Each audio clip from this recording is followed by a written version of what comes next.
বাংলাদেশের একজন অকৃত্রিম দেশপ্রেমিক, যিনি সৈনিক ছিলেন, রাজনীতিক ছিলেন এবং জনপ্রতিনিধি ছিলেন, ব্রিগেডিয়ার জেনারেল আসিফ হান্নান সাহেব এই মৃত্যুবার্ষিকীতে আয়োজিত আজকের এই সমাবেশের সংগ্রামী সভাপতি, আপনাদের সকলের অত্যন্ত পরিচিত, আমাদের গর্ব, সাবেক ছাত্রনেতা, এখন গাজীপুরের সভাপতি, সম্ভবত বিএনপির আহ্বায়ক, আমাদের আফম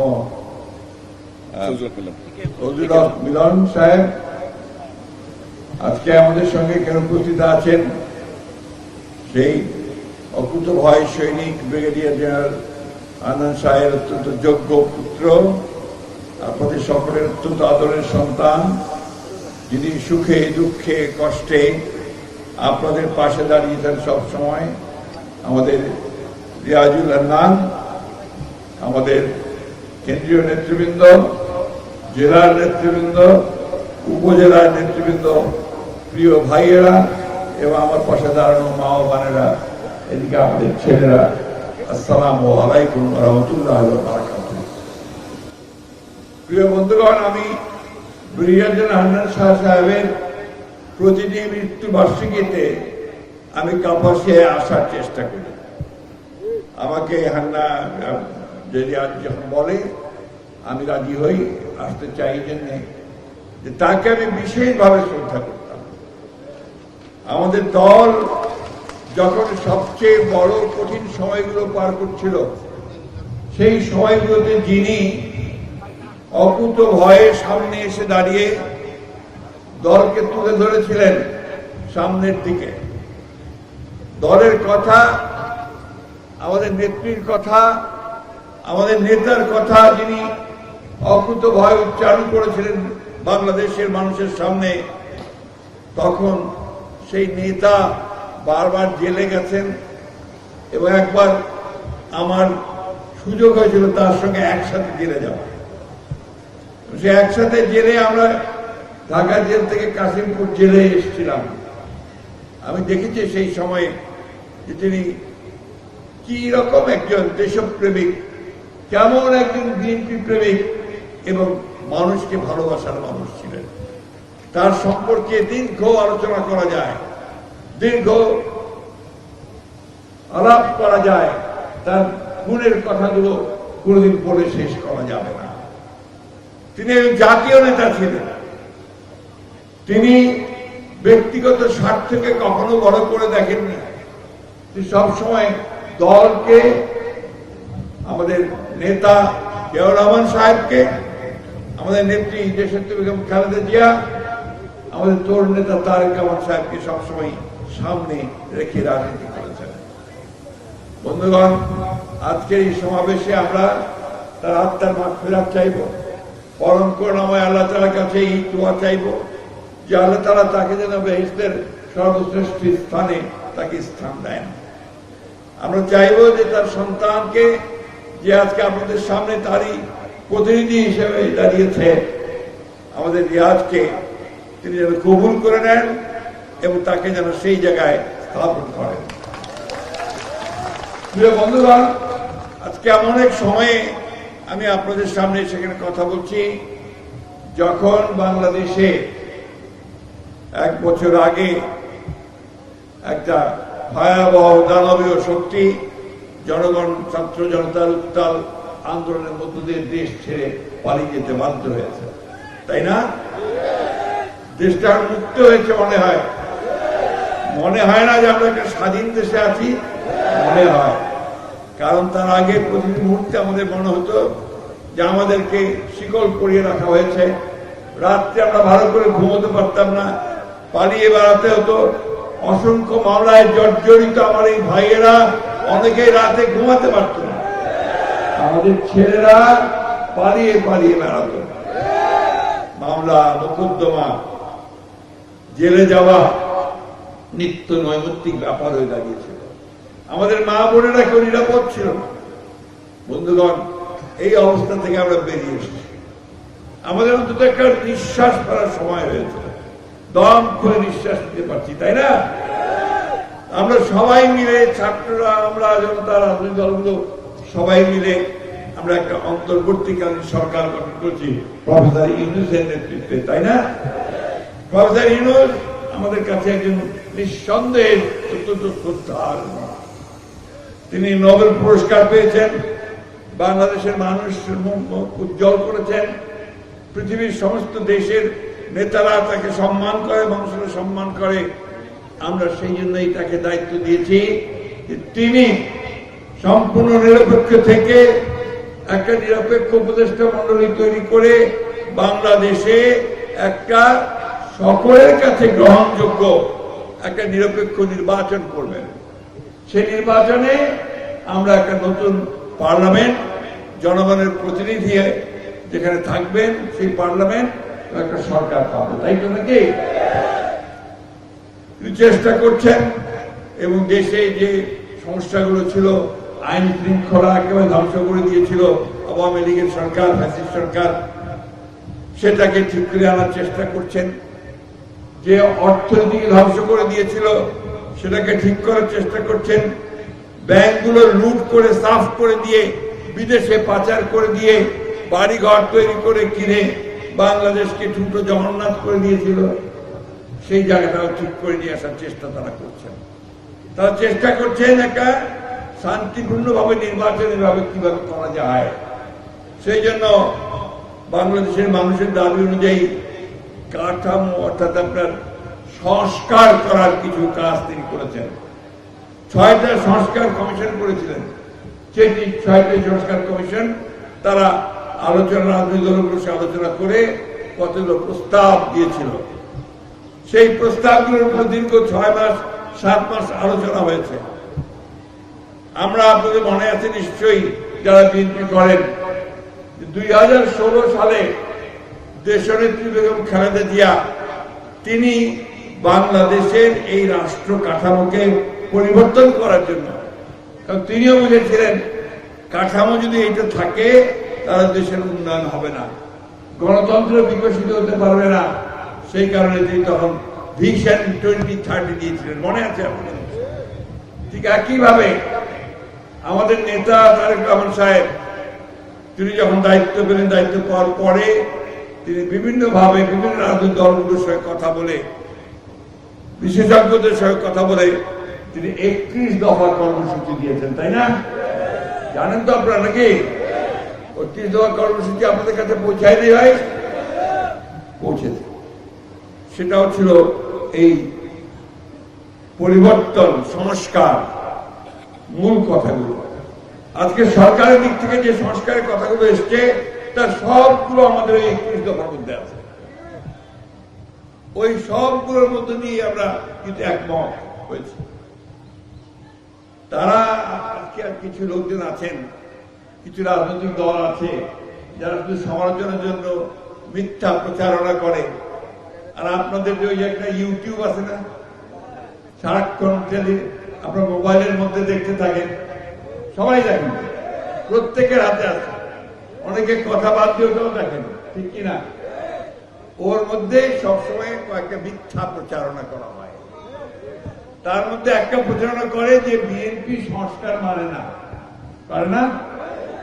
আরে বিএনপি তো সংস্কারের জন্মদাতা। এই সংস্কারের মধ্যে দিয়ে এই বিএনপির জন্ম হয়েছে। 1975 সালে শেখ মুজিবের পতনের পরে যখন জনগণ সিপাহী বিপ্লবের মধ্য দিয়ে শহীদ প্রেসিডেন্ট জিয়া রহমান সাহেবকে রাষ্ট্র পরিচালনার দায়িত্ব দিলেন, মনে আছে আপনাদের? সেই দায়িত্ব পাওয়ার পরে আমাদের নেতা শহীদ প্রেসিডেন্ট জিয়া রহমান তিনি প্রথম একদলীয় শাসন ব্যবস্থা থেকে বহুদলীয় গণতন্ত্র নিয়ে আসলেন, মাল্টি পার্টি সিস্টেম, মনে আছে আপনাদের?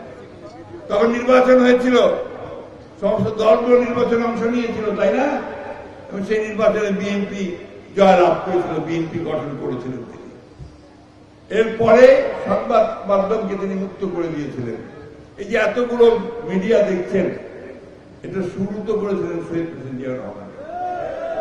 শেখ মুজিব 4টা পত্রিকা রেখে বাকি সব বন্ধ করে দিয়েছিল। এগুলো ইতিহাস আমাদের মনে রাখতে হবে, বারবার বলতে হবে, ভুলে যাওয়া চলবে না। এগুলোকে আবার নতুন করে এগুলোকে খোলার জন্য আপনারা আমাদের এই মিডিয়াকে খুলে দিয়েছিলেন শহীদ প্রেসিডেন্ট জিয়াউর রহমান। আমাদের মা বোনেরা বসে আছেন এখানে, ওনারা অনেকেই জানেন না যে এই মা বোনদের কোনো অধিকার ছিল না।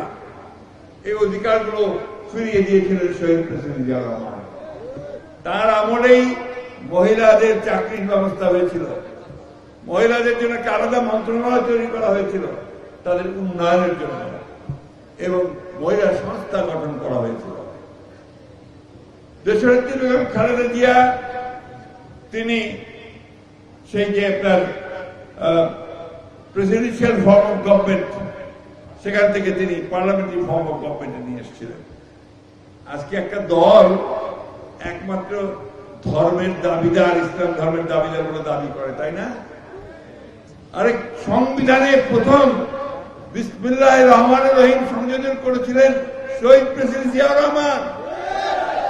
আল্লাহর উপর অবিচল আস্থা ও বিশ্বাস স্থাপন করে রাষ্ট্র পরিচালিত হবে, এই কথা সন্নিহিত করেছিলেন শহীদ প্রেসিডেন্ট জিয়াউর রহমান। এখন তারা বলে যে বিএনপিকে তারা অন্যভাবে চিহ্নিত করতে চায়। বন্ধুগণ, আমি কথাই সেই জন্য বললাম যে সংস্কারের ধারক বাহক জন্মদাতা হচ্ছে বিএনপি। বিএনপিকে সংস্কার শেখাতে হবে না, বিএনপি সংস্কারের জন্ম দেয়। একইভাবে দেখেন এই 31 দফার মধ্য দিয়ে আজকে আমরা নতুন করে মানুষের মধ্যে নতুন আশা জাগিয়ে তুলছি।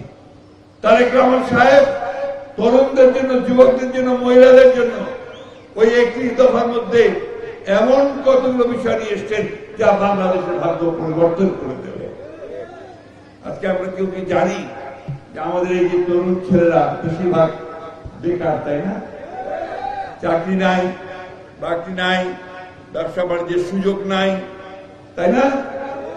এটাকেও কিন্তু অ্যাড্রেস করে আমাদের তারেক রহমান সাহেব 31 দফার মধ্যে নিয়ে এসেছেন। সেখানে তিনি বলেছেন কিভাবে তিনি তরুণদের জন্য 1 কোটি চাকুরির ব্যবস্থা করবেন, ঘোষণা দিয়েছেন তিনি। এবং কিভাবে করবেন তার সমস্ত ব্যবস্থা তৈরি করা হচ্ছে, তার সমস্ত ওই যে সমস্ত কি পদ্ধতি করা হবে সেগুলো করা হচ্ছে। কৃষিতে, শিল্পে, বিনিয়োগে, বিভিন্ন ভাবে প্রতিটি জায়গায় আমরা কি করে নতুন করে আমাদের সন্তানদের জন্য নতুন সংস্থান তৈরি করবো সেই ব্যবস্থা তিনি করছে। আজকে কিছু কিছু মানুষ চেষ্টা করছে নির্বাচনকে ব্যাহত করবার জন্য। আপনারা জানেন যে অনেক চেষ্টা হয়েছে আগে, এরপরে লন্ডনে একটা বৈঠক হয়েছে। সেই বৈঠকে আমাদের নেতা তারেক রহমান সাহেবের সঙ্গে উপদেষ্টা মন্ডলীর প্রধান প্রফেসর ইউনূসের সঙ্গে একটা বৈঠক হয়েছে। সেই বৈঠকে নির্ধারণ হয়েছে যে আগামী বছর 26-এ, অর্থাৎ আর 4 মাস পর একটা নির্বাচন হবে। এই নির্বাচন হবে শুনে দেশের মানুষ আশ্বস্ত হয়েছে যে এই নির্বাচনের মধ্য দিয়ে তারা একটা গণতান্ত্রিক পার্লামেন্ট পাবে, গণতান্ত্রিক সরকার পাবে, জনপ্রতিনিধি পাবে। এখন তো কথা বলার কেউ নাই তাদের পক্ষে, আমাদের জনগণের পক্ষে যে কথা বলবে তারা নাই। এখন কি আমরাই দেশ চালাচ্ছে, তাই না? ওই যে সেক্রেটারিয়েটে বড় বড় সেক্রেটারি, অ্যাডিশনাল সেক্রেটারি সব বসে আছেন, আপনাদের এখানে ডিসি, এসপি, ইউএনও সাহেবরা, তারা না? তো জনপ্রতিনিধিরা কই? ওই নির্বাচনের মধ্য দিয়ে জনপ্রতিনিধিরা সামনে আসবেন, আপনারা সামনে আসবেন। আমাদের দাবি তো একটাই যে আমরা 15 বছর লড়াই করেছি শুধু এই গণতন্ত্রে ফিরে যাওয়ার জন্য। দেশের মালিক জনগণ, সেই জনগণের ক্ষমতা জনগণকে ফিরিয়ে দেওয়ার জন্য। বন্ধুগণ, তার জন্য আমরা ত্যাগ স্বীকার কম করিনি। আমাদের নেত্রী দেশনেত্রী বেগম খালেদা জিয়া 6 বছর কারাগারের অন্তরালে থেকে আমাদের নেতা এখন পর্যন্ত তিনি বিদেশে অবস্থান করছেন 18 বছর ধরে। আমাদের 60 লক্ষ মানুষের বিরুদ্ধে মিথ্যা মামলা দেওয়া হয়েছে। কি ভুল বলছি নাকি? প্রায় 20,000 মানুষকে হত্যা করা হয়েছে। আমাদের ইলিয়াস আর এমপি সহ 1700 মানুষকে গুম করে হত্যা করা হয়েছে, ঠিক না? এই প্রাইস আমরা পে করেছি। আজকে সেই জন্য আমরা দেশে আমাদের একমাত্র লক্ষ্য, একমাত্র কথা, আমরা গণতন্ত্র ফেরত চাই, আমরা নির্বাচিত পার্লামেন্ট চাই এবং আমরা নিরপেক্ষ নির্বাচনের মধ্য দিয়ে সেটা চাই। খুব পরিষ্কার করে বলে দিতে চাই এই সরকারকে, এই অন্তর্বর্তী সরকারকে, যে আপনি শতভাগ নিরপেক্ষ থাকবেন। আপনার উপদেষ্টা মণ্ডলীর সদস্যদের মধ্যে কেউ কেউ কোন দলের জন্য পক্ষপাতিত্ব করছেন বলে বিভিন্ন জায়গায় অভিযোগ আসছে। আমরা এটা শুনতে চাই না, বাংলাদেশের মানুষ এটা শুনতে চায়। বাংলাদেশের মানুষ সম্পূর্ণ নিরপেক্ষতা চায় এবং নিরপেক্ষ নির্বাচন চায়। বন্ধুগণ, সময় কম, আমি বেশিক্ষণ বক্তৃতা করতে চাই না। আমি শুধু আপনাদের সামনে একটা কথা বলতে চাই, বিএনপি একটা পরীক্ষিত রাজনৈতিক দল, তাই না? অনেক পরীক্ষা দিয়েছে তো। সেই বিএনপির জন্মের পর থেকে, জিয়া রহমান সাহেব যখন থেকে বিএনপি জন্ম দিয়েছেন, এই বিএনপি কিন্তু এই দেশে শ্রমিক বিদেশে রপ্তানির ব্যবস্থা করেছে, তাই না? জিয়া রহমান সাহেব করেছেন না? এই যে কলকারখানাগুলো, আমাদের মেয়েরা বোনেরা যে চাকরি করছে, গার্মেন্টস ফ্যাক্টরি, এটা কার হাত দিয়ে শুরু? জিয়া রহমানের হাত দিয়ে শুরু। কি ছেলেরা জানো না তোমরা? জানতে হবে, এটা সম্পূর্ণ বিএনপির হাত দিয়ে শুরু। আজকের যে রেমিটেন্স, যে আয়, এই যে আপনার $32 বিলিয়ন এখন জমা হয়েছে, এটা শুরুটা করেছিলেন জিয়া রহমান সাহেব আর খালেদা জিয়া। এটাকে সামনের দিকে নিয়ে গেছে। মেয়েদের লেখাপড়া, দেশনেত্রী বেগম খালেদা জিয়া ক্লাস 12 পর্যন্ত অবৈতনিক ঘোষণা করেছিলেন, পয়সা দিতে হবে না। আজকে যে আমাদের মেয়েরা আমাদের কলেজে যায়, নিশ্চয়ই সব দেখেছেন আপনারা, তারা অত্যন্ত স্বাবলম্বী হয়ে উঠছে, পরীক্ষায় ভালো করছে, রেজাল্ট ভালো করছে। আজকে দেখলাম এখানে যারা ভালো রেজাল্ট করেছে তার মধ্যে অনেক মেয়ে আছে, তাই না? এই অবদানটা সম্পূর্ণ দেশনেত্রী বেগম খালেদা জিয়া। তাই আপনারা কেউ ওই মিথ্যা প্রচারণায় বিভ্রান্ত হবেন না। চতুর্দিক থেকে চেষ্টা হচ্ছে যে বিএনপিকে কায়েদ করার জন্য, ঘায়ল করার জন্য, তাই না? কিন্তু আজকে আমি খুব অনুপ্রাণিত হয়েছি, অত্যন্ত আনন্দিত হয়েছি। আমাদের এখানে আজকে সব মুরব্বীরা আছেন একদিকে, আরেকদিকে তরুণরা আছে, আরেকদিকে আমাদের মা বোনেরা আছে। সবাই আজকে একজোট যে আমরা ধানের শীর্ষে ভোট দেবো, আমরা বেগম খালেদা জিয়াকে ভোট দেবো, তারেক রহমানকে ভোট দেবো, আর এখানে আমাদের রিয়াজুলকে ভোট দেবো। ভোট দেবো কিসে? আমরা কিসে ভোট দেব? ভোট দিব কিসে? এইটা প্রচার করুন সর্বক্ষণে। আর বিলম্ব নয়, আর কারো জন্য অপেক্ষা নয়। এখন নির্বাচনের রাস্তায় উঠে গেছে গাড়ি। এই গাড়িকে চালিয়ে শেষ পর্যন্ত নিয়ে যেতে হবে। মহান রিয়াজকে এখানে জনপ্রতিনিধি হিসাবে আমরা দেখতে চাই। বন্ধুগণ, বক্তব্য আর দীর্ঘায়িত করব না। একটা কথা সবসময় মনে রাখবেন, যে আজকে আমাদের যারা স্টিম রোলার চালিয়েছে, যারা আমাদের অত্যাচার করেছে, নির্যাতন করেছে, তারা পালিয়ে ভারতে গিয়ে আশ্রয় নিয়েছে, তাই না? কোথায় আশ্রয় নিয়েছে? ভারত। ভারত সবসময় চেষ্টা করেছে বাংলাদেশের মানুষকে কি করে বিপদে ফেলবে তার ব্যবস্থা করবে। পানির হিস্সা আমাদের দেয় নাই, তিস্তার হিস্সা পাই নাই, ফারাক্কার ন্যায্য হিস্সা পাই নাই, কোন নদীর ন্যায্য হিস্সা আমরা এখন পর্যন্ত পাই নাই। আমাদের সীমান্তে গুলি করে হত্যা করা হয় নিরীহ মানুষদেরকে, পৃথিবীর কোন দেশে তা হয় না, হয় না। আমাদের নির্বাচনগুলোতেও তিনি হস্তক্ষেপ করেছে, বিগত নির্বাচনগুলোতে তারা হস্তক্ষেপ করেছে। তাই আমাদের খুব পরিষ্কার কথা, বন্ধুত্ব আমরা চাই, সেই বন্ধুত্ব হতে হবে সমান মর্যাদা নিয়ে এবং আমাদের আভ্যন্তরীণ বিষয়কে হস্তক্ষেপ না করে। বন্ধুগণ, আমি আপনাদের কাছে একটাই অনুরোধ জানাতে চাই যে আপনারা এখন সময় নষ্ট করবেন না।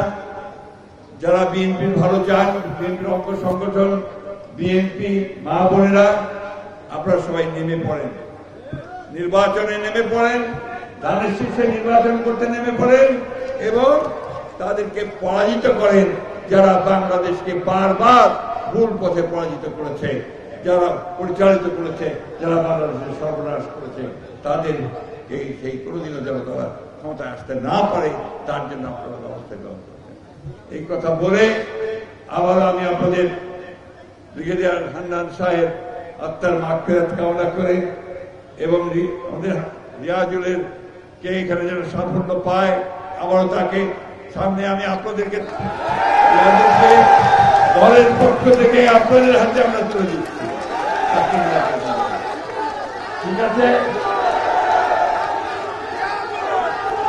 রিয়াজকে ভোট দিবেন কিসে? আওয়াজ হবে কিসে? আওয়াজ হবে কিসে? ধানের শীষের আওয়াজ দিয়ে গোটা গাজীপুরকে প্রত্যেকটা আসনে জয়যুক্ত করবেন। এই আহ্বান জানিয়ে আপনাদের সকলকে ধন্যবাদ জানিয়ে আমি বক্তব্য শেষ করছি। আসসালামু আলাইকুম, খোদা হাফেজ। বাংলাদেশ জিন্দাবাদ, বাংলাদেশ জাতীয়তাবাদ জিন্দাবাদ, শহীদ জিয়াউর হক বেগম খালেদা জিয়া জিন্দাবাদ, তারেক রহমান জিন্দাবাদ, আমাদের ব্রিগেডিয়ার হান্নান শাহ অমর হোক, রিয়াজ জিন্দাবাদ।